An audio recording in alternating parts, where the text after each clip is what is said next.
Vamos lá então. Hoje eu quero falar, a gente já começou a falar de hashes, hoje eu quero falar mais sobre hashes e vamos falar de assinaturas digitais, tá? Então vamos lá. O que a gente definiu até agora, tá? Eu disse que um hash é o resultado de uma função que eu vou chamar, direto aqui eu vou chamar essa função de h, de hash, tá? Ela recebe uma entrada que eu vou chamar de pré-imagem. Pré-imagem é a entrada da função de hash. Em princípio pode ter qualquer tamanho, tamanho arbitrário. E a saída da função de hash, a gente vai chamar de hash ou de digest. Né? Mais comum é chamar de hash. E essa saída tem tamanho fixo. Aqui, para todos os exemplos para vocês, eu vou usar um digest de 256 bits. E a maioria dos casos, a função que a gente vai usar é SHA-256, que é uma função de hash criptográfica. Tá? Qual a diferença de uma função de hash para uma função de hash criptográfica? A função de hash ela precisa receber uma entrada de tamanho variável e cuspir uma saída de tamanho fixo. Bom, para ser considerado criptográfico, eu quero algumas propriedades adicionais. Tá? Propriedades adicionais. Primeira delas, eu quero que a saída pareça sempre meio aleatória. Sempre aleatória. Não consigo distinguir muito ali o que está acontecendo. Tá? É meio difícil de definir formalmente o que é isso. Tá? Mas eu quero três outras propriedades que são um pouco mais formais. Tá? A gente não vai ver como que implementa essas coisas numa função específica. Tá? A gente vai simplesmente assumir com uma caixa preta. Assumir uma caixa preta e usar mas a gente vai usar essas propriedades o tempo todo, tá? A primeira delas é resistência à pré-imagem. Pré-image resistance. Tá aparecendo na tela, né? Ah, tá. Resistência à pré-imagem. Lembra? Lembra. Como é que é isso aqui? Eu te dou um y, eu te dou um hash, ou saída de um hash, tá? Eu te dou um y, eu vou chamar até inclusive de H0 aqui. Eu te dou uma saída de um hash e você não consegue encontrar, eu vou marcar assim, ó. Você não consegue encontrar um x tal que h de x seja esse H0. O que isso aqui está falando para você? Que se você vê a saída da função de hash, você não consegue saber qual é a entrada. Você não consegue calcular a entrada, tá? Óbvio que você pode ficar testando vários x ali, ó, tipo, ó, fazer um brute force, né? Bota lá 0, 1, 2, 3, pensa como números. 0, 1, 2, 3, ficar testando até uma hora que você encontra algum que vai dar o H0. Você vai encontrar? Vai encontrar. Você vai encontrar eventualmente, tá? A questão é que o espaço de busca é tão grande que isso é impraticável de fazer, tá? Para 256 bits aqui, você precisa testar na média 2 a 256 combinações, tipo assim, x diferente até você ter uma probabilidade relativamente alta de encontrar um hash desse, tá? Óbvio que você pode dar sorte, tá? Você pode testar 1, 2, 3 vezes e achou alguma coisa do jeito que você queria. Mas a probabilidade disso acontecer é extremamente baixa. Segunda propriedade que a gente quer, tá? É a resistência à segunda pré-imagem. Resistência à segunda pré-imagem, tá? Nesse caso aqui, eu te dou um x0 e um h0, de tal forma que h de x0 é o h0. Repara que agora eu te dei o par. Eu falei, ó, tem aqui um hash e aqui é a entrada dele. Aqui é a pré-imagem dele. Te dei mais informação, tá? Você não vai ser capaz de encontrar um x' diferente de x, de forma que h de x' seja igual a h0. Eu te dou uma pré-imagem e ele tem um hash. O que a gente está dizendo aqui é, você não vai ser capaz de encontrar uma outra pré-imagem que gera o mesmo hash. E eu vou chamar isso aqui de resistência à segunda pré-imagem. Você não consegue achar uma segunda pré-imagem. Repare, você tem uma já, que gera um hash. Você não vai achar uma segunda. Tá?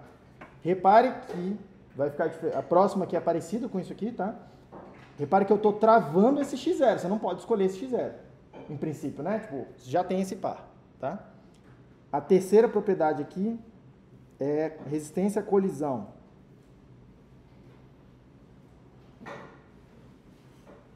Resistência à colisão. Que é falar o seguinte, você pode escolher x0 e x1. Você pode escolher do jeito que você quiser, x0 e x1. Você tem liberdade de escolher duas entradas quaisquer, tá? Você não vai conseguir encontrar x0 e x1 tais que h de x0 seja igual a h de x1. Repare que aqui você tem liberdade para ficar testando x1 e x0 do jeito que quiser. Você não está preso numa delas. Você pode mexer nas duas, tá? De novo, esse aqui você também pode fazer um ataque de brute force. Todos eles podem fazer brute force, tá? Ficar testando coisa. Nesse caso aqui, você precisa testar 2 elevado a 128 entradas até conseguir encontrar uma colisão dessa com uma probabilidade razoável. Essa probabilidade razoável é 50%. Tipo, que se padroniza, tá? E por que 2 128? Porque você pode ir acumulando os resultados. Você escolhe um x0, escolhe um x1. Não deu? Guarda os hashes desses dois. Escolhe um x2.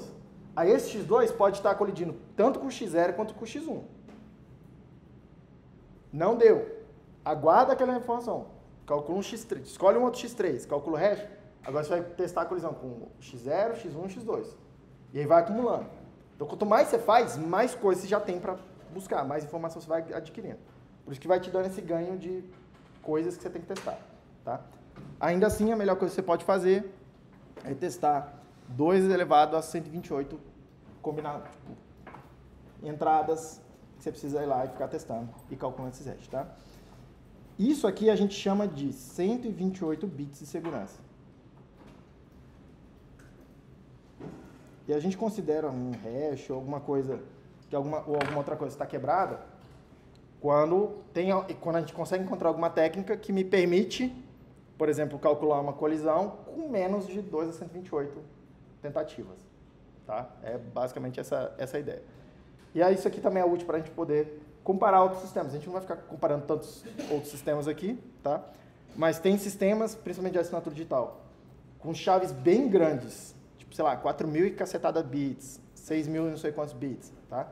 Que eles têm uma resistência, uma certa resistência, uma certa segurança nessa ordem de grandeza, 128, 256 bits. Por quê? Porque a gente sabe algum algoritmo que acelera essa coisa. Eu não preciso de 2 elevado a 4.000 e muita coisa. Tudo bem? Mas isso aí, eu vou deixar isso para um curso de criptografia de fato. Trata de tudo isso. Todo mundo ok? Beleza. Hash são extremamente úteis. Vocês vão ver que a gente vai usar hash para tudo. Absolutamente tudo. Vai aparecer hash em tudo quanto é lugar. Tá? Absolutamente tudo quanto é lugar. Tem 3 usos principais de hash. Tá? O primeiro deles é usar um hash como nome de alguma coisa. O nome de alguma coisa. Aí deixa eu aproveitar e abrir um... Ah, eu não tenho internet, eu acho. Opa, deixa eu vir pra cá, nova. Eu acho que eu não tenho internet. Mempool.space. Eu tenho internet? Eu deveria ter internet.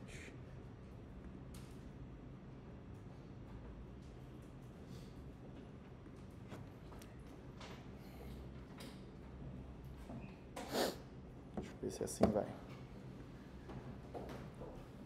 Não vou conseguir. Vou. Beleza.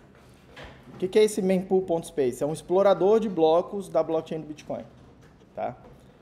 Então, tu pode clicar... É bem bonitinho, é feito para ser bonitinho, tá? Então, tem os blocos que já foram confirmados. São esses azulzinhos aqui, tá? Vou clicar aqui no último bloco confirmado.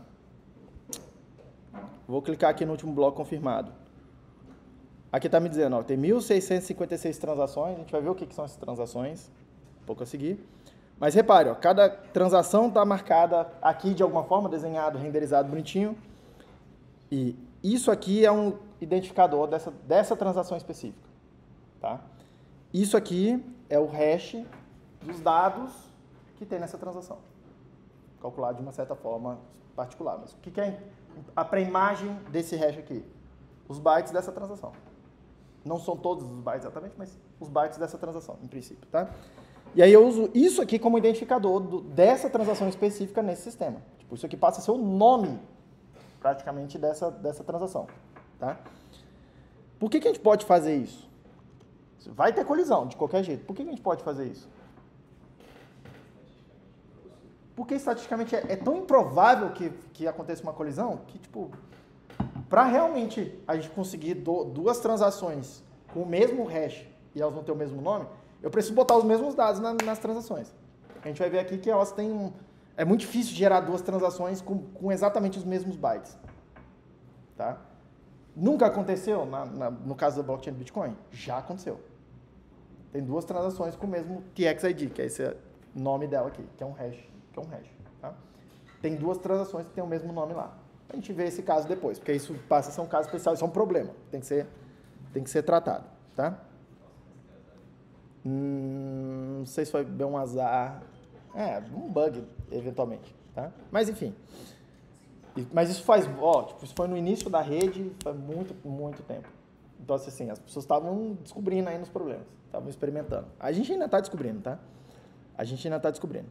Repare que, você está vendo que o bloco aqui, ele está marcado com esse número, né? 912.879. A gente vai chamar isso aqui de altura dele. Começou no bloco 0, teve o bloco 1, bloco 2, esse aqui é o que foi o último, é o 912.879, tá? Repare que tem um hash dele aqui também, ó. Aqui tá... Não tá todos os bytes mostrando desse hash, mas ele também tem um hash dele aqui, tá? E repare que tem uma coisa particular acontecendo, ó. Começa com um monte de 0. E isso a gente vai ver um pouco mais de detalhe por que isso, tá? Ainda assim, esse hash aqui também ele é usado como o nome desse bloco. Toda hora que eu quero falar do bloco 912.879, lá na implementação, tipo, a gente não, é bem raro a gente olhar e falar assim, me dá o bloco 912.879, tá? Na verdade, a gente pede, me dá o bloco com esse hash aqui, bum, que é essa informação que está aqui. A gente vai ver, inclusive, um pouco mais de detalhes sobre isso, tá? Por que isso? Porque lembra que a gente comentou isso na aula passada, eu posso minerar dois blocos em cima de um bloco anterior, de um mesmo bloco anterior. Tá? Então, eu posso ter dois blocos diferentes da mesma altura, num certo momento. Então, só identificar um bloco pelo qual é a posição dele na fila não é suficiente. Pode ter alguma ambiguidade nisso. Tá? Mas no hash, provavelmente, não vai ter. Todo mundo bem? Eu fiquei com a diferença do hash e do outro... Esse aqui? Você falou que tem dois iguais, não? Não, aquele lá era da transação. Isso, porque cada transação, a gente vai calcular um hash dela também e vai usar esse hash como um identificador dela. Aí, eu preciso achar elas aqui, tipo assim, ela é muito do passado, não sei de cabeça aqui o hash. Não lembro nem quais blocos foram minerados, tá? Mas elas têm a mesma, tem duas transações aí com o mesmo hash. Tudo bem? Esse é um primeiro uso de hashes como nomes, tá? Não é exclusivo de blockchain. Eu uso vocês estão vendo aqui, eu estou no Mac, tá? Aquela coisa toda, a Apple coisa, tá? Mas eu uso um gerenciador de pacote chama Nix, tipo, tá meio que na modinha. Tem várias vantagens você usar isso. E o Nix, ele gera para mim uma pasta chamada Nix Store, que é onde ele vai guardar todos os packets que estão no meu sistema. Tá? Eu vou pedir para ele listar. Core Utils é um pacote que tem várias ferramentas úteis básicas aqui, que é o LS, sei lá, LN, as ferramentas de MakeD, assim, básicas do sistema. Tá? Repare que eu tenho várias versões diferentes aqui disponíveis, 9.7, 9.5, 9.6, tá? Tem uma tonelada de versões. E repare o que esse Nix faz. Para identificar unicamente cada uma, ele adiciona no nome da coisa, um hash daquela coisa. E aí eu consigo ter várias versões diferentes do mesmo software, Às vezes o número de versão é igual, mas ele tem alguma variação, porque foi compilado de alguma forma diferente. Tá? E aí isso gerou um binário diferente. E eu posso usar os hashes para identificar unicamente cada uma dessas versões aqui. Tá? Extremamente útil esse conceito. Segunda coisa que a gente pode usar, para o qual a gente pode usar hashes, é como referências ou ponteiros. Tá? Que a gente vai usar, nesse caso aqui, para montar a blockchain, né? Volta aqui nesse cara aqui. Bloco, não sei o que, cadê o cabeçalho dele? Ah, aqui não vai aparecer tão bonitinho assim, eu acho que eu não consigo ver os... Aqui eu não consigo ver, né, Luca, os detalhes... Aqui, não. Qual o bloco anterior não vai estar tão bonitinho assim, tá? Mas, cada um desses blocos aqui vai ter um cabeçalho, a gente vai ver essa coisa um pouquinho mais de detalhe, um pouco mais para frente, mas cada um desses blocos vai ter um cabeçalho, tá? E um dos campos desse cabeçalho é o hash do bloco anterior, para eu poder saber, ó, esse bloco aqui, 912.879, ele considera como bloco anterior esse outro bloco aqui, que tem esse determinado hash. Então, repare que quando eu estou fazendo isso, eu estou fazendo uma lista ligada. Eu tenho um item, e o item aponta para o anterior, no caso aqui, né? Uma lista que vai andando para trás. O anterior. E o anterior tem um item, tem lá as informações, e ele tem um ponteiro que aponta para o anterior, e para o anterior, e para o anterior. Tá? E a gente está usando hashes como esses ponteiros, nesse caso aqui. Esse é um exemplo desse uso. Tá? E aqui, o que é o que eu vou mais discutir com vocês hoje, é a ideia de hashes como commitments. Commitment, eu não gosto muito da tradução, mas commitment é compromisso. É você se comprometer com alguma coisa. Tá? É você se comprometer com alguma coisa. Tá? Por que dá para usar hashes como commitments? Deixa eu explicar isso aqui, porque isso aqui é um conceito que vai aparecer o tempo todo. A gente vai fazer dezenas de construções criptográficas baseadas nessa ideia, de hashes como commitments. Tá? Tem duas propriedades que um hash criptográfico me dá, que são, a primeira delas é hiding, tá? Hiding vem do fato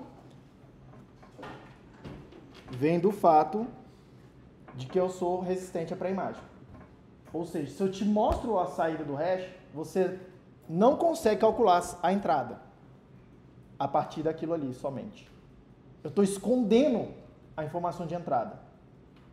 Então, repare, eu posso mostrar para você a informação e o hash da informação, e você não consegue saber que informação é aquela. Eu escondo ela de você, tá? Mas, ao mesmo tempo, quando eu estou fazendo isso, eu estou binding. Binding vem do fato de que eu sou resistente à colisão. Binding quer dizer o seguinte: uma vez que eu te mostrei um hash, imagina aqui que eu vou, sei lá, imagina que hoje à noite tem jogo do Flamengo e do Fluminense. E aí eu quero fazer uma aposta com o Luca, falar assim, eu sei qual é o resultado do jogo. Aí eu escrevo aqui o resultado do jogo, faço o hash, entrego o hash para o Luca. O Luca não consegue saber o que eu escrevi ali. Tá? O Luca não consegue saber o que eu escrevi ali. Só que eu também não consigo mais mudar o que é que eu escrevi, porque se eu mudar o que eu escrevi, vai mudar o hash, e aí na hora que passou o jogo, eu vou revelar qual foi aquela coisa que eu escrevi antes do jogo, antes de um certo evento. Se eu tentar mudar aquela informação que eu produzi anteriormente, tá? Eu vou dar aquilo pro Luca, e o Luca vai trivialmente ver, porque ele vai pegar aquilo, calcular o hash e vai ver que não bate com aquele que ele recebeu antes. Então repare, binding é essa propriedade que, uma vez que eu mostrei para o seu hash, eu não posso mais mudar de ideia. A pré-imagem está fixa. Tá? Então isso aqui protege as duas partes. Eu quero fazer algum protocolo interativo aqui com o Luca, por exemplo. Eu quero mostrar para o Luca que eu sei alguma informação, sem mostrar a informação. Então eu mostro o hash para ele. Só que na hora que eu mostro o hash para ele, eu me comprometi com aquela informação. Porque o Luca ele não vai mais aceitar uma informação que não produz aquele hash exatamente. Ou, se eu produzir uma informação qualquer aqui, que não bate com aquele hash, o Lucas sabe que eu estava mentindo anteriormente. E ele pode agir de acordo com isso. Eu só executo a aposta se ou executar a aposta, ou eu só faço um certo pagamento, né? Então, tipo, a contrapartida do pagamento, eu executo um serviço, tipo, se aquele hash bateu ou não bateu. É uma certa forma de a gente contratar alguma coisa. Porque repare que o contrato, em parte, é isso, né? Você se comprometer com alguma coisa. E você cumprir aquela coisa, tá? Essa ideia de hiding e binding, eu consigo começar essa ideia de construir contratos de que eu não posso mudar de ideia depois. Uma vez que a gente acordou, o hash vai ser sei lá, a trava, uma das travas disso aqui.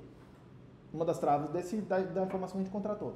Só uma dúvida, dentro do que você está falando, o conteúdo da sua aposta, então o resultado, né, do jogo, por exemplo, um 2-0, seria uma entrada. Isso. Esse é o nome. Eu escrevo lá, do Flamengo 2, Fluminense 0. Essa é a entrada. É a entrada, vai ser para a imagem. É a informação que eu quero esconder. Perfeito. Todo mundo bem? Sim. O que está escrito ali em cima? Onde? Referências ou ponteiros? Nome, name. Vai acontecer de eu misturar português com inglês escrito aqui. Eu já nem tento mais melhorar isso. Sobre esse exemplo que você deu, a função de hash é pública, ou seja, é conhecida dos dois. A função de hash tem que ser acordada primeiro. Se o Luca não souber qual o hash que eu usei, não tem como. A gente precisa concordar no hash primeiro. Qual é a função? O hash ele tem uma aplicação legal, é aceito pela justiça no Brasil? Se é aceito pela justiça no Brasil. Cara, não sei te dizer especificamente sobre isso. Eu acho que hash sozinhos, não. Assim, mas ele formulado dentro de um contexto. Mas eu acredito que tenha contextos onde você pode usar assinaturas digitais como uma assinatura com mais valor até do que a assinatura física. Tem alguns casos. Por exemplo, quando você faz uma transferência de carro hoje, você não vai mais no cartório, você faz tudo no aplicativo lá e você tem que ter um esquema de assinatura digital. Você tem que ter um cadastro lá na coisa do governo que produz uma assinatura digital para você. Entendeu? Aquela assinatura digital, tem hashes lá, a gente vai ver sobre assinaturas digitais hoje. É um protocolo, tem que construir um protocolo, tá? Não é só ir lá e fazer um hash de alguma coisa, não é só ir lá e assinar alguma coisa. Precisa construir, o diabo mora nos detalhes nessa coisa toda. Mas repare que a gente já usa, por exemplo, para transferir de carro, uma construção criptográfica com legal binding, que a gente chama, né? Tipo, um valor legal, que vai ser aceito depois num tribunal, no caso de uma disputa. Só uma parte, desculpa o comentário, mas o governo tem uma lista. Dá para ver na matéria de autoridades centrais certificadas. Ainda tem essa coisa aí, de autoridades certificadoras, não sei o quê, porque a gente vai ver aqui que um dos problemas envolvidos na assinatura digital é a gente divulgar chaves públicas das pessoas. Você vai ver que isso é um problema. Divulgar essas chaves é mais difícil do que parece, tá? Mas enfim, segue o baile aqui, tá? Segue o baile aqui. Deixa eu pular algumas coisinhas aqui. Não quero pular não, porque eu nunca posso pular o que eu pensei, porque eu pensei em alguma coisa com um fator pedagógico que eu tenho que seguir. Mesmo depois que eu fiquei com 30 mil cartinhas para seguir. Mas vamos lá. Pensa num jogo aqui. Eu vou fazer um jogo de aposta com o Luca. Tá? O Luca tem um site, a gente aposta em dados, tá? Usualmente a gente chama os personagens de Alice e Bob. Alice é o personagem A e o Bob é o personagem B, tá? Então vão se acostumando com esses nomes aí. Porque aí eu vou usar letrinha A para as coisas da Alice, quando eu tenho que escrever coisas de matemática, e B para as letrinhas, para as informações que o Bob sabe, tá? Isso vai acontecer o tempo todo. Então imagina que eu sou a Alice e eu quero jogar com o Bob é o Luca, e o Luca mantém um site, e a aposta é a seguinte, tá? A gente vai rolar um dado, no caso, o Luca vai rolar um dado, eu, Alice, antes da rolagem de dado, eu escolho o número onde eu vou apostar, tá? Então, sei lá, vou apostar no número 3, o Luca vai rolar um dado. Se eu acertar, se cair o 3, eu recebo R$60. Se não cair o 3, o Luca recebe R$12. Se eu acertar o número, o Luca tem que pagar 60. Se eu não acertar o número, eu tenho que pagar R$12 para o Luca. Parece fazer sentido, certo? Ou alguma coisa, variação disso. Eu pago R$12 para entrar no jogo e o Luca tem que me pagar R$60, ou no caso R$72 se eu acertar o coisa, que é devolver mais os 60, né? Tá? Qual que é o problema aqui? Eu não confio no Luca. Eu não tô vendo ele rolar o dado. Então, nada impede de eu falar para ele, Luca, o número que eu estou escolhendo é 3. Ele lá dizer que rolou um dado e escolher 4. Falar, olha, foi quase. Tá? Nada impede isso acontecer. Como é que a gente pode fazer, então, um protocolo bem simples aqui, bem simples mesmo, para mitigar esse problema? Eu posso vir aqui, escolher o número n, que vai ser minha aposta, e eu calculo, eu vou chamar aqui h de a, vai ser o hash desse n. Então, eu, Alice, em segredo, escolho o número, que vai ser minha aposta, calculo o hash e mando o hash pro Luca. Falo, essa aqui é minha aposta. Qual é o problema? Agora o Luca não sabe no que é que eu estou apostando, em princípio, né? Em princípio, o Luca não sabe no que é que eu estou apostando, tá? E aí ele vai lá e rola o dado. Tem que rolar o dado, tá? Qual é o problema nisso aqui? Bora, Luca, já que eu estou falando de você, qual é o problema desse protocolo aqui? O espaço de busca é muito pequeno. O espaço de busca é muito pequeno. O que você quer dizer com isso? Eu posso só pegar, cada dado tem de 1 a 6, né? Então eu posso só pegar, fazer o hash de cada um deles e te mandar qualquer um. Só tem 6 possibilidades para eu escolher. 4, 5, 6. Só tem 6 coisas que eu posso botar naquele N. Só tem 6 pré-imagens possíveis. O que o Luca pode fazer? Ele pode pré-calcular os hashes de todas essas pré-imagens. Sei lá, eu pré-calculei algumas aqui, tá? Sei lá, 6B, 86, opa, 86 alguma coisa, blá, blá, blá, D4, 73 alguma coisa e assim por diante. Ele pode pré-calcular, a gente já combinou a função de hash antes. E aí eu vou lá, escolho, sei lá, o número 2, calculo o hash, vai dar D4, 73, blá, blá, blá, blá, blá. E aí eu falo pro Luca, ó, tá aqui a minha aposta. O Luca agora tem um dicionário, que é o nome dessa tabela aqui. O Luca montou um dicionário de hashes pré-calculados. Ele consegue ir lá no dicionário dele e falar assim, que hash é esse aqui? É algum desses? Ah, é esse aqui, ó. Ah, a escolha dele é 2. Aí eu vou lá e escolho, sei lá, o resultado deu 4. Aí ele fala, você 4. Eu rolei o dado aqui, deu 4. Tu perdeu. Tudo bem? Repare que se o meu espaço de pré-imagens possíveis for muito pequeno, o hash não vai me proteger. Porque eu não vou fazer repare, o brute forcing aqui vai funcionar por quê? Porque tem pouca coisa que eu tenho que testar. Aquele 2 elevado a 256 que eu estava colocando aqui, 2 elevado a 128 para colisão, está pressupondo que o espaço das pré-imagens, potencialmente é infinito. Não tem limite. Tá? Agora, quando tem limite, é muito fácil. É muito fácil tu fazer essa coisa. Tu fazer um dicionário e olhar o dicionário. Tá?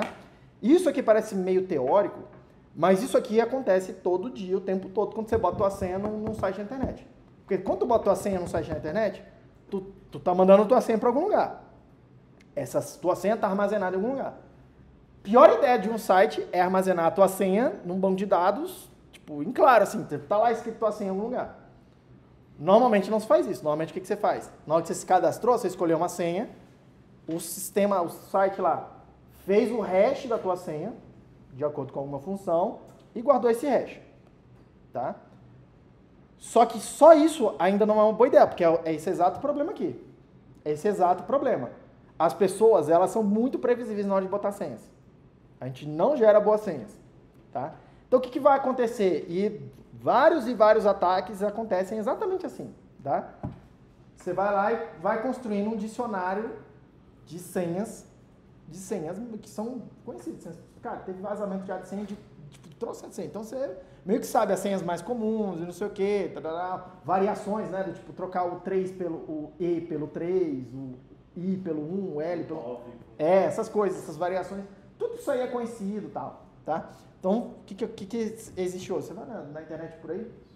Não é muito difícil de encontrar. Dicionários enormes, de vários gigabytes, gigas e gigas de hashes pré-calculados de senhas desses dicionários, tá? Por quê? Porque é muito mais fácil atacar alguém, tipo, você intercepta lá a comunicação, olha e fala assim, porra, tô vendo o hash da senha ali da pessoa. Tá? Tô vendo o hash da senha da pessoa. Você vai lá e procura no dicionário. Tudo bem?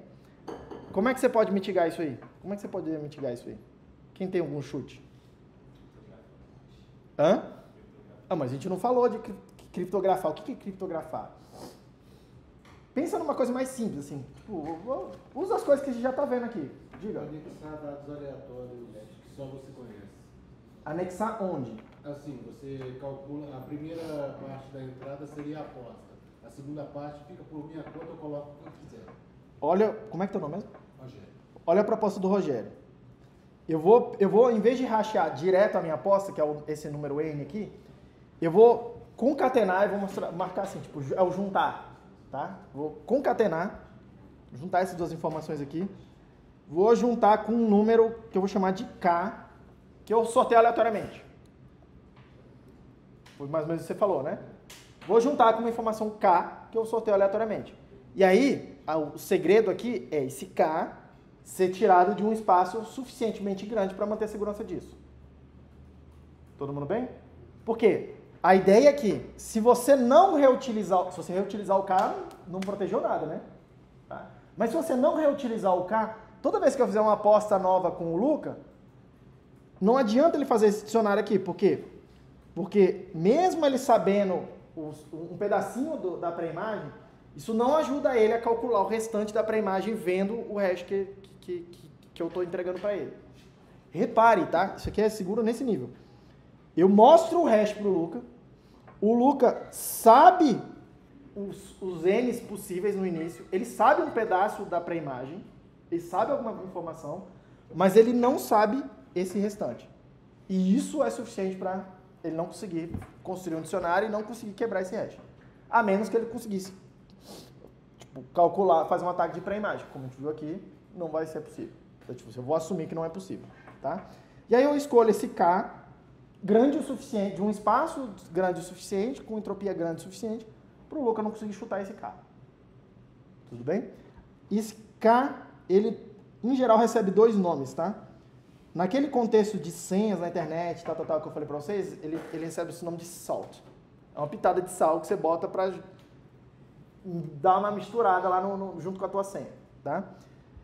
Aqui com vocês, eu vou chamar esse K mais comumente de nonce. É um number uns. Tipo, é um número que só se utiliza uma vez. Ou que só deve ser utilizado uma vez. Tá? Eu vou chamar de nonce. Nonce o tempo todo. Tá? Nem sempre repetir o nonce é problemático. Mas em geral é. Em geral é. Eu vou mostrar, inclusive, um caso para vocês hoje lá no final da aula. Eu espero. Diz, o que acontece se você reutilizar o nonce lá na hora que estiver fazendo assinatura digital? Vou mostrar para vocês que você consegue, a outra pessoa consegue recuperar a tua chave privada. Que é um furo catastrófico. Se alguém tiver sua chave privada, acabou para você. Acabou a sua segurança inteira. Ela virou você, do ponto de vista de qualquer sistema. Todo mundo ok até aí? Todo mundo ok? O que eu efetivamente estou fazendo na hora que eu faço um nonce ou um salt desse daqui? Tá? Hã? Qual o caminho contrário? Eu tenho um hash. Não, eu mostro isso aqui tudo para ele depois da aposta. Eu mostro para ele tudo isso aqui. Ele precisa ver tudo, o Luca. Tipo, eu não sei se eu entendi muito bem a pergunta, mas tá, mas se você mostrar só o N depois do jogo, depois dele rolar o dado. Hã? O site guarda esse salt. E aí, guardar esse salt você pode pensar que é um problema, tá? Mas o site guarda esse salt aí. Você não vê isso aí em princípio. Você nunca viu. Você bota só uma senha lá e vai, né? Uhum. Mas tem a informação lá. Tudo bem? E aí você precisa revelar essa coisa toda. Isso aqui que a gente está fazendo, ó, repare, eu vou escrever, tá? Vou usar algumas notações diferentes. E eu já vi essas notações diferentes em vários lugares. Então, assim, eu vou tentar não bagunçar muito, tá? Mas se ficar um pouco confuso, em algum momento vocês me perguntam. Eu estou chamando de H de N uma função de hash. O H é SHA-256, por exemplo. Tá? Isso daqui, às vezes eu vou escrever assim, H de N concatenado com K. Como se eu estou mexendo na entrada. Tá? Algumas vezes eu vou escrever assim, H de N com K. Como se tivesse mais de uma entrada lá no hash. Tá? Isso aqui é meio confuso. Vocês vão ver. Acho que aqui nesse curso não vai gerar tanta confusão, mas assim, isso aqui gera alguma confusão. Mas é tão comum que não vai ter muito como fugir. Tá? E algumas vezes vocês vão ver isso aqui assim, ó, H subíndice K de N. Como se fosse um outro hash. E isso aqui é uma forma de personalizar a função de hash. De certa forma. Tá? De eu ter uma função de hash única para cada vez que eu for usar a função. Só que em vez de fazer toda uma função diferente, o quê? Eu consigo mexer nos dados e me dar esse mesmo efeito. Tá? Por fim, antes da gente ir para frente. Isso aqui, eu chamei de o K de salt ou de nonce. Tá? E isso aqui, dentro da função de hash, ou então adicionar alguma coisinha junto da função de hash, não calcular a função de hash só dos dados, tá? Recebe às vezes o nome de tweaking. E a gente chama esse caso às vezes de tweak. Tweak é tipo, sei lá como é que traduzir isso, Dá uma modificada. Dá uma mexidinha. Dá uma empurradinha, assim, né? Tipo, tirar a coisa de um lugar e botar no outro, assim. Tô dando uma arrumadinha, sabe? Aquela, enfim. Todo mundo ok até aí? Pergunta, filho, vai. Pergunta, filho, vai. Só uma questão só. O nonce e o tweak são a mesma coisa? Não entendi muito bem. Tweak é você dar uma mexida na função de hash para personalizar ela. Então ela é diferente do nonce? O nonce é o dado específico que você vai juntar com o seu dado mesmo que você quer passar no hash. Beleza. Entendeu? Oi, peraí. Oi?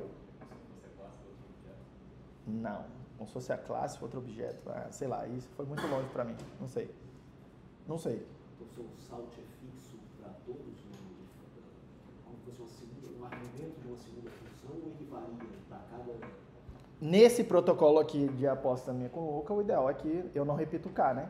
Porque se eu escolher o K uma vez, olha só, porque aí fica um pouco mais difícil, mas o Luca pode fazer o ataque, ele olha e fala assim, tá bom, deixa eu ir coletando informação.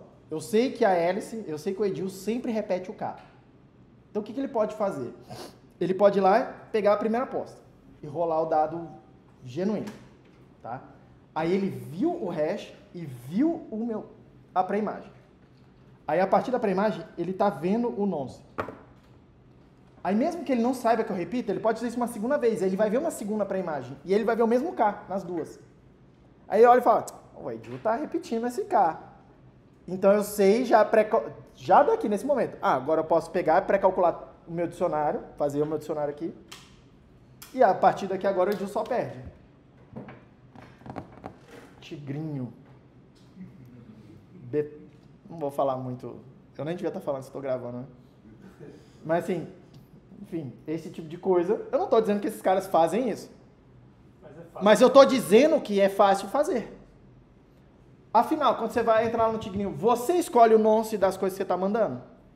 Não. Você que rola os dados? Não. Então, meu amigo. Provavelmente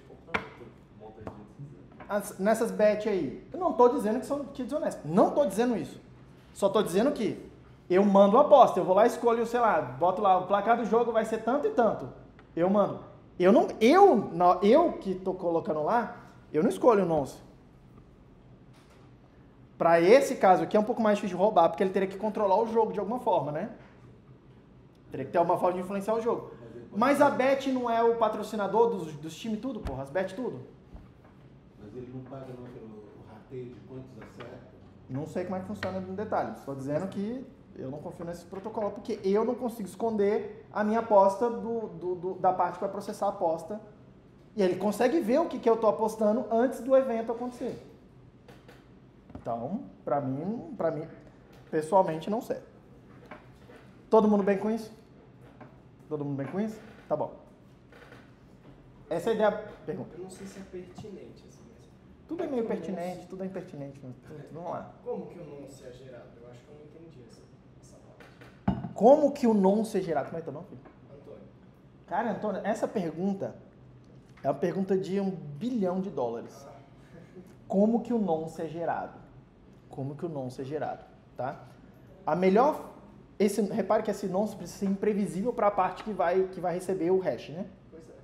Tá? Pois é. Isso. A melhor coisa que você pode fazer é gerar um número aleatório.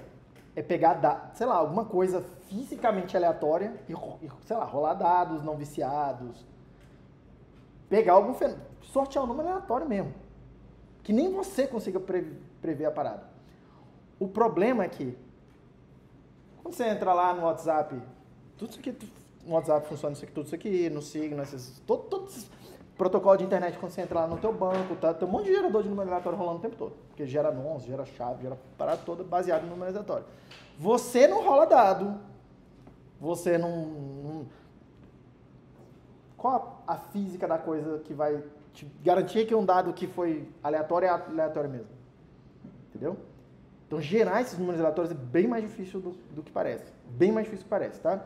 Hoje em dia, os hardwares têm embutido lá, vários processadores aqui, um módulozinho para ajudar nisso, que ele pega algum tipo de ruído térmico, em transistores ou em resistores. Pega ruído de jittering. Aí em eletrônicos vão ver isso. Quando você tem um oscilador, a frequência dele fica oscilando um pouquinho. Ela não fica travadinha num F0. É um F0 mais ou menos um delta. E esse delta tem uma certa distribuição estatística. Tá? Então você pode usar, de alguma forma, medir isso. Isso se faz, tá? Isso não é só teórico, isso de fato está acontecendo aqui agora nessa máquina, por exemplo. Você consegue medir essa distribuição desse delta e usar isso para alimentar como uma entropia inicial para um gerador de números pseudo-aleatórios. Que é um algoritmo que calcula um número para você. Parece um hash. Repare que um hash já tem mais um pouco essa cara. Se o X, a pré-imagem, for um número aleatório, a saída também tem cara de número aleatório. Não foi isso que a gente pediu lá no começo? Tá? Então você consegue usar hashes para dar uma arrumada num número que tenha alguma entropia já. Alguma aleatoriedade. Aí imagina que você precisa de 256 bits, número de 256 bits, mas você tem, sei lá, 50 bits aleatórios, de fato aleatórios, de boa qualidade. Você consegue pegar e se produzir 256 bits. Cuidado, porque isso não está aumentando a entropia da parada. Se eu tenho 50 bits de entropia, sei lá, um número totalmente aleatório mesmo assim, totalmente imprevisível, mas ele só tem 50 bits, e eu botar no hash, eu consigo atacar a pré-imagem, lembra disso? Então eu consigo tentando fazer a força bruta na pré-imagem. O espaço dela é 2 elevado a 50. Não é o 256 do hash. Mas eu consigo usar o hash para dar uma arrumada nisso. Percebeu? Óbvio que tem que tomar cuidado, como eu estou te falando. Tipo, esses geradores não aumentam a entropia. Tá? Então isso é bem mais difícil de fazer do que parece. Tudo bem? Em princípio, hoje esse aqui, como não é um curso de cripto ou de implementação, basicamente eu vou falar para você, esse nonce tem que ser um número aleatório. E aí, parto do pressuposto que é possível produzir um número aleatório.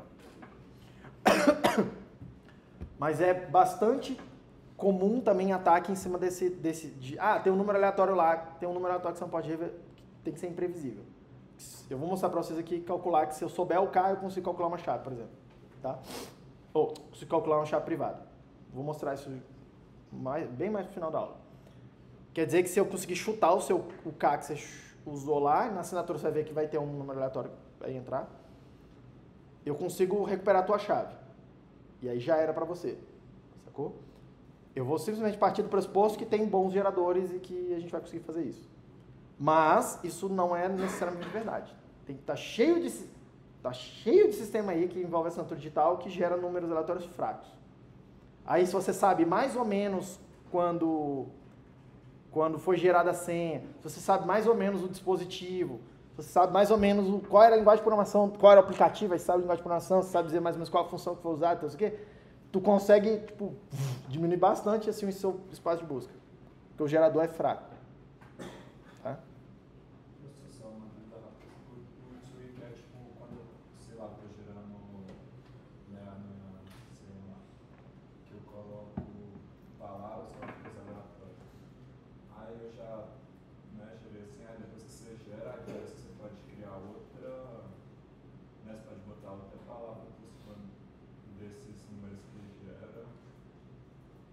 Tipo assim, você gera a tua key lá, Tá. com tuas frases, do jeito aleatório. Aham. Depois disso, tem como você botar mais uma, né, aleatoriedade. Uma passphrase. É, isso. A gente vai ver esse esquema de como é que gera essas chaves um pouco mais pra Mas, frente. tipo, essa passphrase seria tipo um tweak, uma coisa assim. É uma espécie de tweak para poder entrar lá junto dos dados, porque a primeira coisa, aí você está falando de seed das wallets, das carteiras, que ela gera aquele esquema de 12 palavras ou 24 palavras. Tu pode adicionar uma passphrase em cima daquelas palavras. Aí o que ele vai fazer? Vai pegar aquelas palavras, entre aspas, dali vai derivar um número, aquilo é só uma codificação para um número, vai derivar o número e aí vai juntar, vai concatenar com a tua passphrase. Então vai mudar o número, entendeu?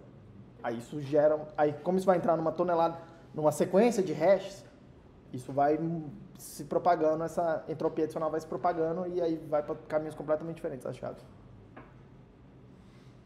Todo mundo bem por aí, por enquanto? Tá bom. Vou insistir. A gente vai começar a usar hash o tempo todo. Sempre se lembra. Essas três coisas é o que você precisa ter na mente o tempo todo, tá? Se eu te der o hash, não dá para calcular pré-imagem. E, principalmente, você não vai conseguir escolher duas pré-imagens que geram o mesmo hash. Calcular uma colisão. Tá? Tá bom. O que é uma assinatura digital, então?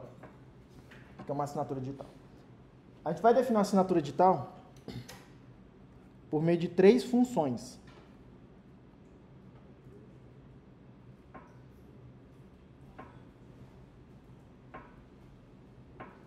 Por meio de três funções, tá? A primeira delas eu vou chamar de generate keys, que em princípio não recebe nenhuma entrada. Em princípio não recebe nenhuma entrada e ela precisa produzir duas informações, um par, tá? Uma primeira que eu vou chamar de secret key, uma chave secreta e uma public key. Que vocês vão me ouvir falar direto, em vez de public key, porque eu acho ruim de pronunciar, eu vou chamar de pub key. Pub key, pub key, pub key e uma secret key. Vai ter o segredo, então uma chave privada, e vai ter uma chave pública, tá? A gente chama a chave pública de pública porque, em princípio, não tem nenhum problema você mostrar isso para o mundo inteiro. Em princípio, não tem nenhum problema. A chave privada tem, o próprio nome diz, chave secreta. É para você manter em segredo. A gente vai ficar meio óbvio para vocês que a chave privada te permite construir a assinatura. Tá? Então, se a assinatura te identifica no sistema, é você autorizando ou desautorizando alguma coisa num sistema. Se uma pessoa pode assinar no teu lugar, aquela pessoa é você para aquele sistema. Tá? Então, vamos lá. Segunda coisa a segunda função. Segunda função vai ser uma função que eu vou chamar de sign. Uma função que produz a assinatura. Tá? Ela recebe duas entradas. Ela recebe a sua chave privada e ela recebe uma mensagem. Ela recebe uma mensagem. A mensagem é aquilo que você quer assinar. Diferente do mundo físico, onde você pode pegar um papel em branco e assinar e depois imprimir o contrato, aqui em cripto não dá para fazer isso. Aqui eu preciso primeiro produzir a mensagem e aí aquela mensagem será assinada. E aí vocês vão ver aqui, aquela assinatura só é válida para aquela mensagem específica. Então, vocês vão tirando aqui como é que... A gente vai ver algoritmos específicos de assinatura, tá? Mas vocês podem ver que a mensagem precisa entrar na conta. Eu vou calcular alguma coisa, um monte de número. A mensagem precisa entrar na conta. A secret key precisa entrar na conta. Tá? O que eu vou produzir? Eu vou produzir uma coisa que eu vou chamar de signature, a assinatura. A assinatura, tá? Letrinhas aqui, ó. Normalmente a gente vai chamar isso de M...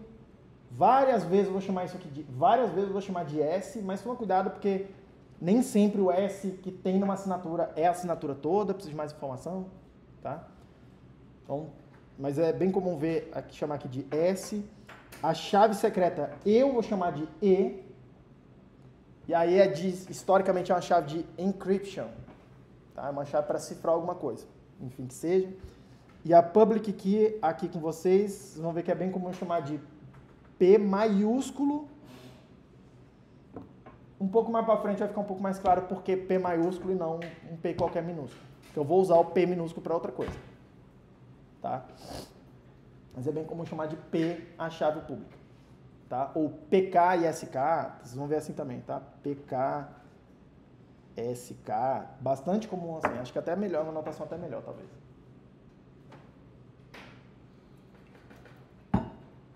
A última função é uma função que eu vou chamar aqui de verify, que verifica se uma assinatura é válida. Verifica se uma assinatura é válida. Diga. Sign. Generate keys. É uma função que gera as chaves para você. Então, simplesmente para dizer que você consegue gerar uma chave pública uma chave privada. Você precisa usar ela em algum momento. Você precisa ter uma chave pública uma privada, e faz parte do pressuposto que eu tenho como gerar isso. Mas eu vou mostrar, obviamente, como é que você gera algumas chaves, porque cada sistema é um sistema diferente. Tá? O Verify ele vai receber três informações. A mensagem. Oh. Meu Deus. Deu pau na mão. Message. A mensagem, que supostamente foi assinada. A assinatura, que eu quero verificar. E a public key correspondente à chave pública, à chave privada de quem assinou. Repara, a chave privada eu uso para assinar, a chave pública eu uso para verificar. Tá? E aqui eu vou produzir, vou chamar assim de Bzão, que é um booleano. Tá? Isso aqui é o conjunto que só tem verdadeiro e falso. Verdadeiro quer dizer que aquela mensagem M específica aquela assinatura S que eu recebi, de fato assinou aquela mensagem M específica que eu recebi e quem assinou usou a chave privada que está ligada àquela mesma chave pública que eu usei para verificar. Eu estou validando tudo isso. Oi? A gente vai ver a conta dessa coisa. Tem várias formas diferentes de ver isso aqui, tá? Mas de fazer isso, de implementar isso. Repare, isso aqui está extremamente abstrato. Mas é isso que esse Verify tem que fazer. Ele tem que me dar verdadeiro se aquela assinatura de fato assinou aquela mensagem específica e a chave que foi usada é a secret key que está conectada, que é o par daquela pub key que eu usei para verificar. Se der falso, ou se qualquer uma dessas coisas não for verdadeira, é para dar falso. O resultado do Verify. Ou eu não usei, ou alguém me deu uma pub key errada, ou alguém me deu uma mensagem alterada, não é a mensagem que foi assinada, ou alguém mexeu na assinatura, ou alguém não sabia a chave privada que deveria realmente assinar, porque, de novo, a chave pública é conhecida. Mas você pode tentar pegar a chave pública de alguém e tentar assinar alguma coisa no lugar dela. Aí a ideia é que você não sabe a chave privada. Você pode tentar forjar uma assinatura. Entendeu? A ideia é que essa função consiga verificar isso. Tudo bem? E repare que isso aqui me dá duas garantias, né? Me dá duas garantias. Tá? A primeira delas a primeira garantia é a pessoa que assinou é quem deveria ter, é quem ela diz que é. Então, se você, de fato, se eu consigo de alguma forma provar que você é o dono de uma certa secret key e tem uma certa assinatura que é válida para uma certa pub key, você não consegue negar que foi você que assinou. É uma propriedade que a gente chama de non-repudiation. Você não consegue negar que foi você que assinou aquilo, se foi realmente usada a sua chave. Claro que você pode falar assim, professor, mas alguém foi lá e roubou minha chave. Mas, tipo assim, para o sistema, o dono da chave é você. Entendeu? Aí é uma outra questão. Mas dentro do sistema criptográfico, você não consegue negar que foi você que assinou, que foi aquela chave que assinou. Pergunta, Eugênio. A biometria pode ser usada como Como pode ser usada como o quê? a secret key? Eu acho que seria uma péssima ideia. A pergunta é se eu posso usar algum esquema de biometria como uma secret key. Usa, né? Eu acho que é uma péssima ideia. E, cara, eu não vou dizer que não tem sistema fazendo isso. Eu acho que é uma péssima ideia fazer isso porque sua biometria você larga por aí o tempo todo. Por exemplo, botar digital em algum lugar. Véi, você bota muito em tudo quanto é lugar o tempo todo. Você está espalhando sua digital tudo no mundo inteiro. Aí sua digital é o que você usa para calcular uma chave secreta, tipo, velho. É só tu seguir a pessoa um dia e ver onde é que ela foi botando a mão, velho, já era, velho. Fala sério, né? Então, assim, não tô dizendo que não tenha sistemas que não façam isso. Provavelmente tem sistemas que fazem isso. Para mim é nítido, é trivial, que é uma péssima ideia. E escaneamento de íris, escaneamento facial, tudo isso aí, para mim, são péssimas ideias para produzir secret keys. Tá? Tudo bem? Uma boa ideia para o nosso secret key? Sortear um número aleatório. A gente vai ver que a secret key é um número. Sorteia um número aleatório e guarda ele com você. Melhor coisa que você pode fazer. Inclusive no GPG, quando você vai gerar uma chave, ele fala você colocar na CPU para ficar mais aleatório. GPG é um sistema criptográfico que você permite você assinar coisas, assinar, cifrar, decifrar, não sei o que, trocar mensagem cifrada com outras pessoas. E aí, quando você está setando o sistema lá, você precisa gerar um par de chaves e guardar essas chaves com você. Aí, é o que ele está falando. Ele pede lá, tipo, mexe o mouse, tipo, abre um processo que usa muito disco e tal, não sei o que, porque isso ele vai usar esse tipo de coisa como fonte de entropia. Mas, enfim, toma cuidado dos sistemas. Tá? Cripto parece muito fácil, tá, gente? Mas se pegar e inspecionar, fazer uma monitoria dos sistemas que usam cripto, vai ter duas classes de sistemas. Aqueles que a gente ainda não sabe como quebrar, tipo de banco, as coisas que provavelmente são mais bem feitos, e tem aqueles que já estão quebrados e alguém só não percebeu. Já estão, assim, trivialmente quebrados, e alguém só não teve interesse em ir lá e fazer alguma coisa com aquilo. Hã? Só tem interesse em explorar. Porque, sei lá, tá? Então, toma muito cuidado, tá? Na hora de usar a cripto. Mas tudo bem aqui? Essa mensagem é o quê? É uma mensagem qualquer que você quer assinar. Ah, tá, eu estava dizendo aqui. Primeira propriedade, né? O non-repudiation. Se uma certa mensagem, uma certa assinatura para uma certa mensagem é verificável com aquela pub key, o dono da secret key não consegue dizer que não foi ele que assinou. Tá? Tá ligado, que nem unha e carne essa coisa aqui. É o non-repudiation. Segunda garantia que essa assinatura me dá é uma certa forma de... Como é que é o nome disso, gente?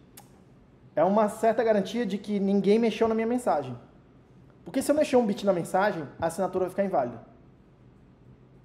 Se eu mexer na mensagem, a assinatura fica inválida. Perceba a coisa.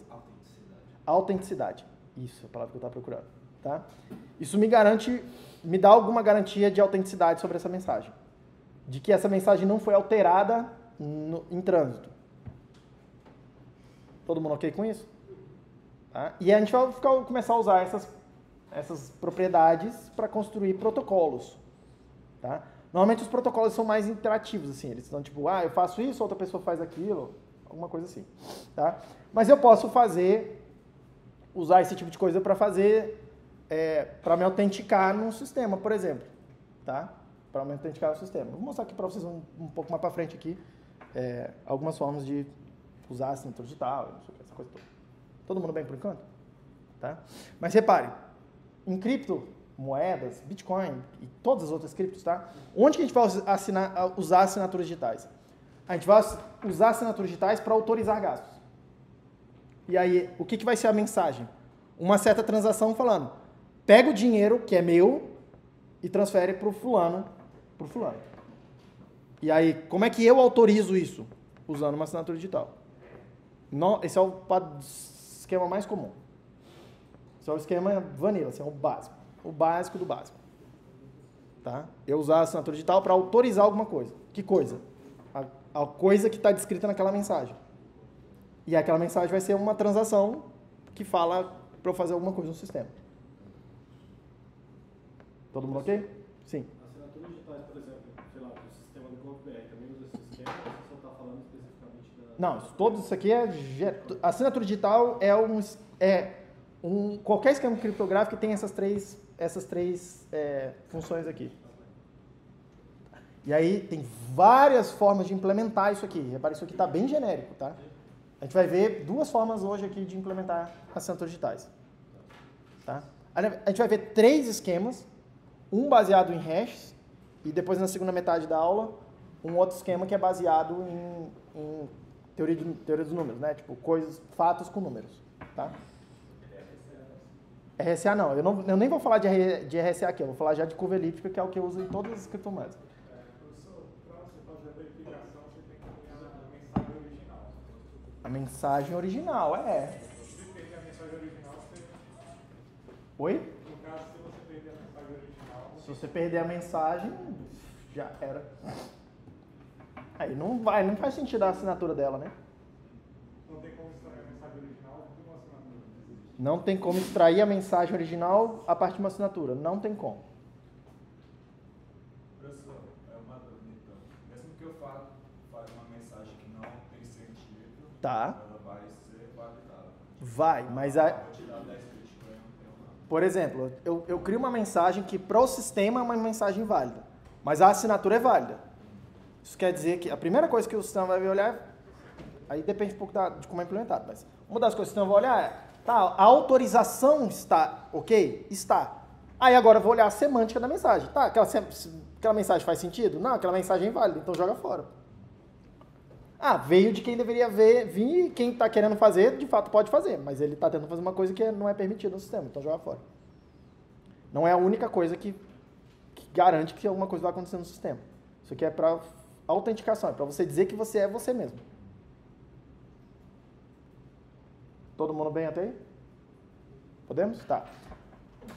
O primeiro esquema de hash de assinaturas digitais que a gente vai ver aqui, ele é chamado de Lamport Signature.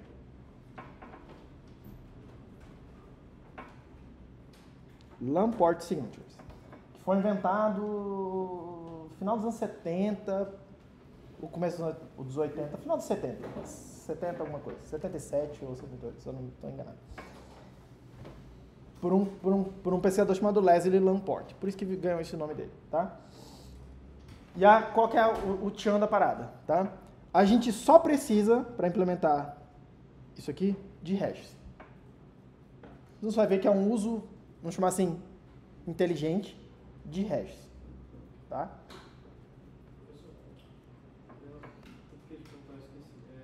Tem alguma implementação que você vai usar, por exemplo, um hash dentro do hash? Um hash dentro de um hash? Tá, a gente usa em alguns contextos, sim. Você tinha perguntado naquela outra etapa como é que a gente garantia, por exemplo, um dado lá, se o cara soubesse, se só tivesse um N, eu queria perguntar se, por exemplo, teria como fazer o hash do hash. Tá, aqui atrás, aqui, né? Aqui, nesse exemplo atrás. Em vez de usar o K. Você mostrar para ele a hash do N, Isso, mas aí usando, por exemplo, outra função de hash. um hash 0 aqui, um hash 1 aqui. Isso. Mas se o Lucas souber o H0 e o H1, ele vai lá e calcula do mesmo jeito, não tem nada. Eu vou precisar Dá na mesma. para autenticar, Você- para verificar se você fez o lance correto ou não. Você pode chamar isso aqui de H grande de N e considerar que é uma função de hash um pouquinho mais complicadinha, mas é a mesma coisa. Entendeu? Isso aqui não melhora. E no Bitcoin, a gente usa SHA-256 duplo, que é SHA-256 de SHA-256 de alguma coisa. O tempo todo aquele hash que eu mostrei para vocês ali no Block Explorer é SHA-256 duplo. Não tem uma boa explicação do porquê que é assim. Não tem uma boa explicação. Porque Satoshi Keys, Em princípio, mitiga um certo tipo de ataque que é bem específico do SHA-256, mas, tipo assim... É porque tem um monte de... Bitcoin tem um monte de coisas que a explicação simplesmente porque o Satoshi quis fazer assim e foi. e agora já era, não tem como mudar, tá? Outras moedas que vieram depois, elas foram falando, tá, a gente não precisa fazer isso, porque, tipo, talvez tenha alguma justificativa melhor para fazer de outra forma, e aí tem uma certa justificativa melhor, tá? Mas é cheio dessas coisas, em todas as criptos é cheio dessas coisas. Por que tal coisa é assim? Porque o cara que fez decidiu que era assim. Tá? Então vamos lá. Lamport Signatures. Lamport Signatures. Então vamos lá. Presta bem atenção, porque ficam uns números meio grandes. Eu vou desenhar uns quadradinhos no lugar de números, tá? Então vamos lá. Eu preciso gerar uma chave pública e uma chave privada, tá? Eu vou fazer tudo aqui com hash de 256 bits. Mas você pode fazer com hash de qualquer tamanho, em princípio, tá? Então vamos lá. O que eu vou fazer, tá? Primeira coisa que eu vou fazer eu vou gerar dois conjuntos de números de 256 bits. Cada um desses conjuntos tem 256 números. O que eu quero dizer com isso? Vai ter um conjunto que vai representar o bit 0. E aí esse conjunto vai ter 256 números. Cada um deles aqui tem 256 bits. Então isso aqui tem 256 vezes 256 bits, né? Que dá 4K bytes, eu acho. Por aí. Só multiplicar aí, tá? Eu vou gerar um outro conjunto desse. O ideal é fazer isso aleatório, tá? Tipo, sai gerando os números aleatórios aí. Que eu vou usar depois para representar os números 1.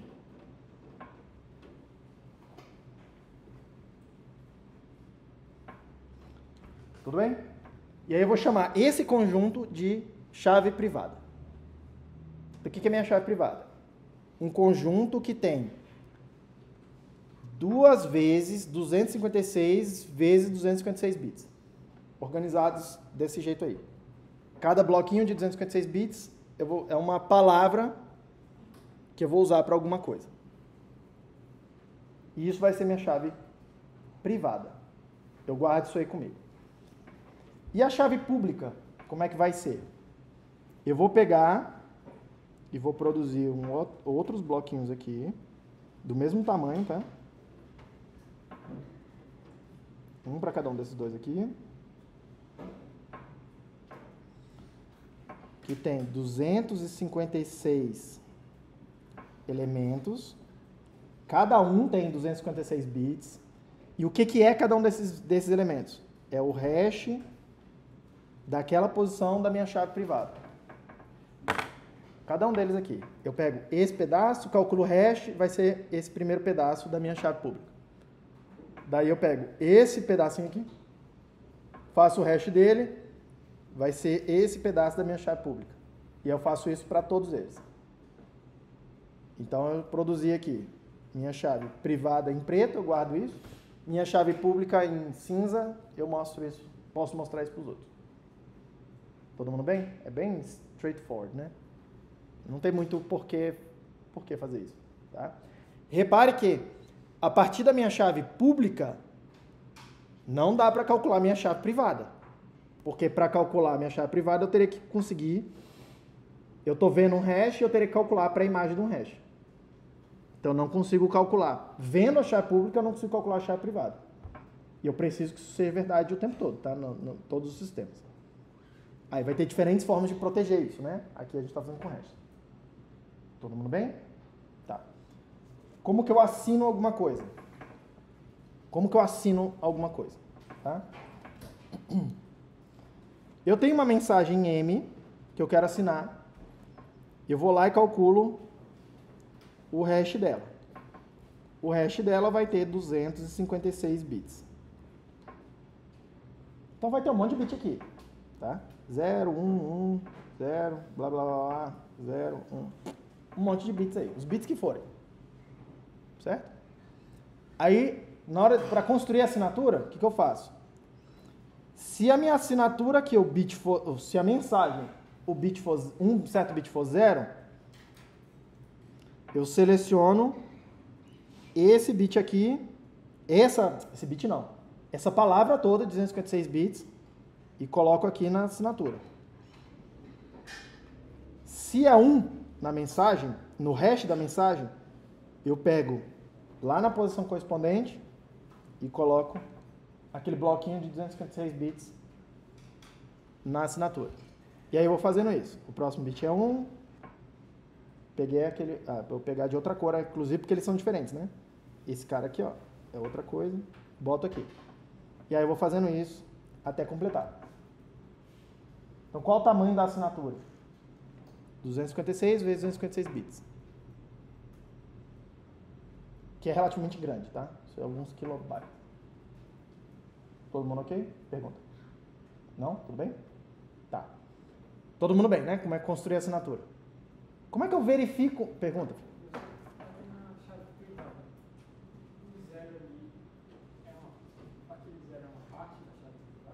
Qual zero? Isso aqui?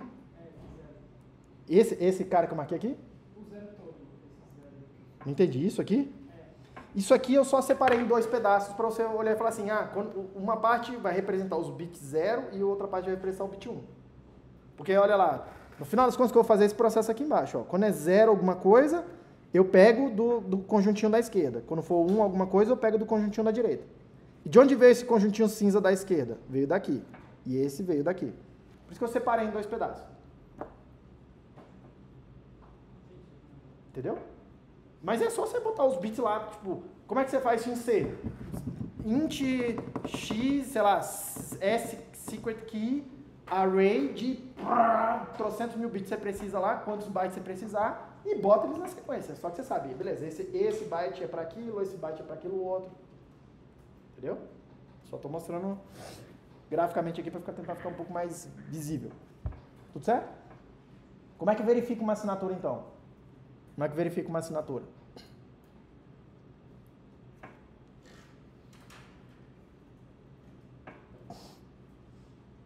Eu falei besteira. Diacho. Isso aqui tá errado. Volta um pouquinho. Volta um pouquinho. Eu vou fazer o seguinte, ó. Se for um 0 na mensagem, no resto da mensagem, eu vou pegar da minha private key, da minha chave privada, e vou botar aqui, ó, um pedacinho dela. Se for 1, eu vou pegar da minha chave privada e vou botar aqui, 256 bits. Eu vou tirar daqui, da privada, e vou botar aqui. E assim por diante. Tudo bem? Todo mundo bem? Lembra, eu uso para assinar, eu uso a chave privada, não a pública.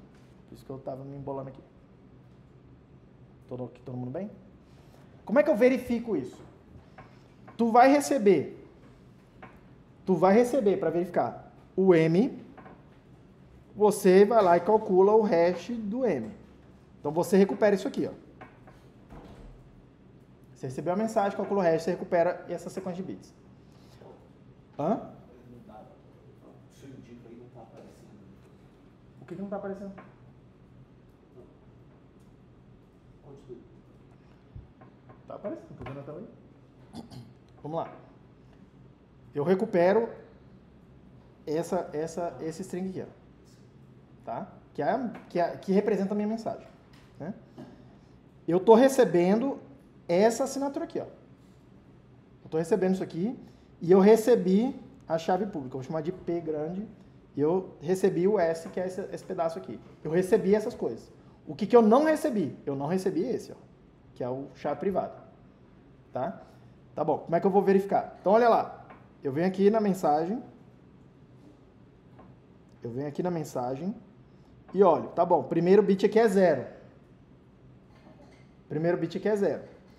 Eu pego esse pedacinho da assinatura, calculo o hash dela e comparo com essa palavra que está aqui. Que eu conheço. O P eu conheço todinho. Se bater, eu sigo. Se não bater, o que quer dizer? Quer dizer que essa palavra aqui não veio do hash daqui, ó. Que é o que deveria ter acontecido no começo. Se bater, eu sigo. Eu estou vendo que aqui tem um 1. Eu pego esse pedaço da assinatura, calculo o hash dela e comparo com o hash que está aqui. Se bater, eu prossigo. Porque lembrando, esse quadradinho vermelho que está embaixo é esse quadradinho vermelho que está aqui em cima. Ó. Supostamente foi copiado. Supostamente o que tem aqui é o hash do quadradinho vermelho. Então aqui, se tiver o mesmo quadradinho vermelho, na hora que eu calcular o hash daquela coisa, tem que bater com o que está aqui. Eu recebi o P todinho. E qualquer um desses hashes que não bater, eu vou rejeitar isso aqui, porque ela não veio da chave privada que deveria. Ou a chave pública está quebrada, ou a mensagem foi mexida, e para que eu não consigo descobrir o que é que aconteceu de errado. Eu só sei dizer, isso aqui está errado, rejeita essa parada. Pergunta. Professor, vamos supor, eu confirmo que essa assinatura está correta. Eu não obtive um pedaço da chave privada? Muito obrigado por essa pergunta. A pergunta da Amélia é o seguinte. Eu fui lá e validei a chave, essa assinatura. Eu não estou vendo a chave privada, ou pelo menos pedaços dela. Você está vendo, não está? Olha aqui, ó, pedaços da chave privada estão aqui, ó, direto para você, não estão? Em claro? Quanto que você aprendeu da chave privada? Quanto? Não foi pouco, não. Quanto que você aprendeu da chave privada? Metade. Tu aprendeu metade da minha chave privada. Sabendo metade da minha chave privada, você consegue assinar alguma coisa no meu lugar? Ainda não. Ainda não. Mas se eu usar a mesma chave para assinar uma segunda mensagem, tu concorda comigo que o hash parece... O hash tem aquela cara de meio aleatório. Então tu concorda comigo que esses bits aqui vão mudar, né? E aí na média eu vou revelar um outro pedaço da minha chave privada. Quanto? Metade daquela metade. Porque metade da chave toda eu já conhecia. Aí a metade que eu não conhecia, na média, eu vou conhecer agora metade desse conjunto que estava desconhecido. Quanto que eu conheço agora do total? 3/4. Com 3/4 você consegue assinar no meu lugar? Ainda não. Cara, ainda é muito bit para você tipo, conseguir tentar ficar... Aqueles que você não conhece, você precisa ficar testando muita combinação ainda. Mas aí eu fui lá e assinei uma terceira vez com a mesma chave. Quanto que eu conheço da chave privada? 7/8? Sei lá, é meio mais 1/4 mais 1/8. Quanto que é isso? Isso aqui é 2/8, isso aqui é 4/8. Então é 4, 2, 7/8. Você está certo. E eu não sei de nada. 7/8. 7/8. Quanto é que é isso aí, 7/8? Quase 90% já, né? Quase 90%. E aí já começa a ficar factível de você chutar o resto, fazer uma força bruta até encontrar o resto. Porque lembra que você está vendo a PubKey. Tá? Você está vendo a PubKey, você está vendo os hashes, você pode ficar fazendo força bruta até encontrar esses caras aqui. Ó. Só que agora você não tem tantos para tentar encontrar. Precisa achar bem menos. E aí começa a ficar factível de se fazer isso. Tá? O que você conclui então, Amélia, desse esquema aqui, de Lamport Signature? Uma assinatura que você só pode usar uma vez, né? Não é, é um conjunto de chave pública e privada que você só pode usar uma vez. Por isso que a gente vai chamar esse esquema de one-time signature. Você gera um par de chaves e aquele par de chaves só pode ser usado uma vez. Tá? Isso é um problema. Isso é um baita problema. Um big problema, na real.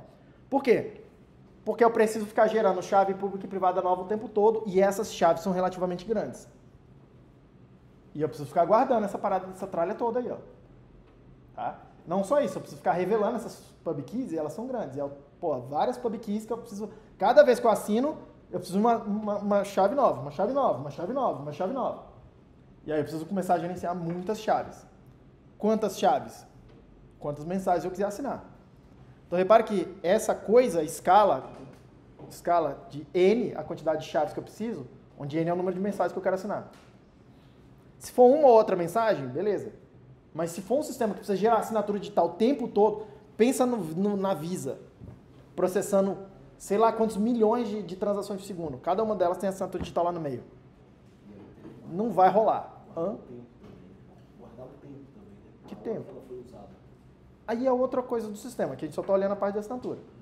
Talvez precise do tempo, mas aí já é na parte do protocolo. Se eu for assinar de novo, o que é diferente disso de eu só de eu gerar um número, um nonce, por exemplo? Como assim? Se eu só vou usar a assinatura uma vez. Porque aí eu tô meio que... Eu vou, tipo... Você quer gerar um nonce e botar onde? Não, se eu só uso a assinatura uma vez, Uhum. isso não é muito diferente de eu gerar um nonce, não? Gerar um nonce e fazer o que com ele? E passar a mensagem e assinar. Não entendi. Não entendi. Onde que você quer colocar o nonce? Hã? Tem uma mensagem, Tem uma mensagem.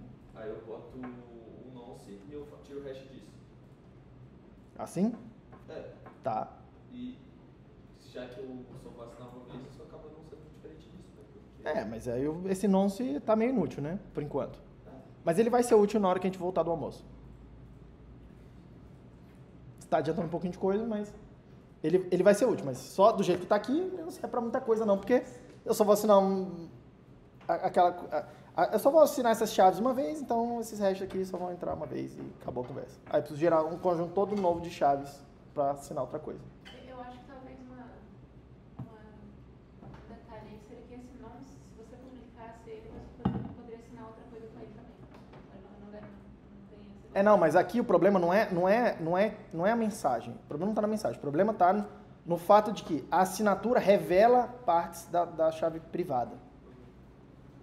A assinatura, o S aqui, ó, que eu te entrego, aquilo ali você sabe que tem pedaços da chave privada. Você vai só separando, você já sabe. A chave privada está aqui, ó. Entendeu? E eu tenho que te dar o M, porque o M é o que você quer validar. Então você sabe não só que tem parte, mas você sabe qual parte em que pedaço da chave. Você sabe dizer exatamente, ó, aqui em cima. Aqui em cima, quais os pedaços que você já tem. Porque eu preciso te mostrar a mensagem para você validar. Se você não soubesse, era um pouco mais difícil, porque aí você sabe que tem, mas elas estão misturadas lá, você não sabe onde, qual a posição. Não, aqui você sabe até as posições. Mas é seguro para uma assinatura só. Tá? Pergunta. Tô meio confuso, porque você está mostrando a travesti diretamente, porque parece que você está mostrando meio que o hash dela, não era O hash dela quem? da travesti. Não. Aqui na assinatura, repara que esse 256 bits entraram aqui dentro. Ó. É direto os bits da chave privada aqui. Então eu estou revelando sim partes da chave privada. E quanto mais eu assinar, mais eu vou revelar. Até que uma hora alguém sabe qual é a minha chave. Praticamente calcula a minha chave toda. Pergunta. Mas tipo assim, o que você precisaria fazer basicamente na força bruta para descobrir, sei lá, o final da chave que eu não sei, seria encontrar uma pré-imagem que gera a hash pública. É isso? isso. Quão difícil é isso? Aliás, calma. Calma. Essa é uma possibilidade. Você vir aqui e ficar testando pré-imagens para achar hashes aqui. Mas para forjar uma assinatura, você não precisa fazer isso. Para forjar uma assinatura, você pode pensar assim, ó. Eu já sei esse pedaço aqui, ó. Mas eu não sei o equivalente do outro lado. E aí o que você pode pensar? Eu vou mexer na mensagem de tal forma que aquele bit cai no lugar que eu já sei. Porque é o resto da mensagem que define. Entendeu? Isso é bem mais fácil de fazer do que ficar tentando achar uma pré-imagem para calcular a chave privada. É você ir mexendo na mensagem para achar uma colisão. A gente vai chamar isso aqui de colisão parcial. Tem um bit só que eu quero que esteja num lugar específico lá na saída do hash. Isso a gente vai chamar de colisão parcial. A colisão parcial é bem mais fácil de encontrar, porque para achar uma colisão de um bit só num hash, eu preciso testar duas entradas. Entendeu? Então é relativamente fácil você falar assim, beleza, eu só preciso encaixar um zero nesse hash, nessa posição. Eu gero uma mensagem assim, eu mexo no bit ali, tipo 2, 3 passos eu vou encontrar. Se eu tiver que mexer na mensagem inteira para achar a colisão, é 2 a 128, não vai dar. Por isso que se eu revelar metade da chave, você ainda não consegue fazer, porque é muita coisa ainda. Tá? É muita coisa, são 256 bits, você precisa quebrar ainda 128 bits. Só que à medida que você vai revelando mais da chave, mais da chave, mais da chave, quantos bits você está em posições que você conhece um lado e não conhece o outro, entende? Aí esses aqui, você precisa encontrar uma colisão só que só nesses bits. Aí vamos pensar que seja, sei lá, 10 bits, 20 bits, 30 bits. 30 bits, achar uma colisão de 30 bits, teu celular faz em, se bobear, faz em minutos. Em menos de minutos, talvez.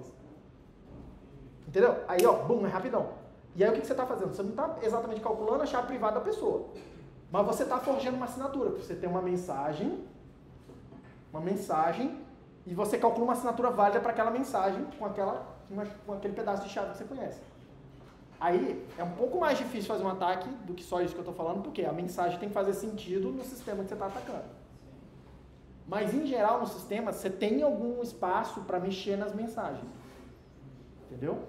Em Bitcoin a gente tem bastante espaço, porque como vai uma assinatura digital dentro da transação, que é uma coisa que eu assino, e aí vai virar um... Enfim. E na assinatura digital vai um nonce, e tem que ser aleatório, eu tenho alguma fonte de entropia que eu consigo ficar mexendo na mensagem. Ficar assinando de novo, entendeu? Até para tentar bater uma mensagem. Vai. De novo, tô falando. De novo. Não é, tipo assim, você vai lá e em 1 minuto você quebra. Mas os caminhos estão dados, tá vendo? Fica bem mais fácil. Tranquilo? Vamos parar agora pro almoço.